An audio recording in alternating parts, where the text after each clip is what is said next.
3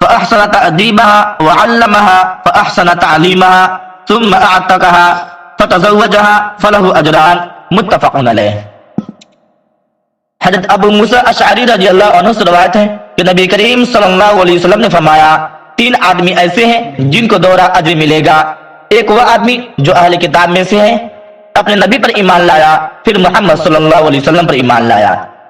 دوسرا مملوک غلام ہے، جب وہ اللہ کا حق ادا کرے اور اپنے مالکوں کا حق ادا کرے۔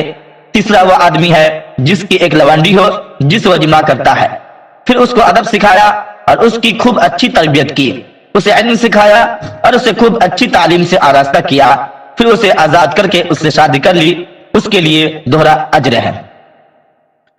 تشریح: اس حدیث میں اہل کتاب یہود و نصارہ کے لیے ترغیب ہے کہ اگر وہ اسلام قبول کر لے تو ان کو دوہرا اجر ثواب ملے گا۔ اسی طرح مخلص غلام کو بھی دوہرا اجر ملنے کی بشارت ہے، جو اپنے مالکوں کی اطاعت و خدمت کے ساتھ اللہ کی بندگی کا بھی حق ادا کرے۔ اور مسلمانوں کو اس بات کی ترغیب دی گئی ہے کہ وہ اپنی کنیزوں اور غلاموں کو بہترین تعلیم و تربیت دینے کا اہتمام کرے۔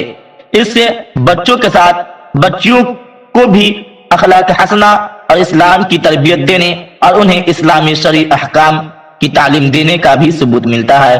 والسلام علیکم ورحمۃ اللہ۔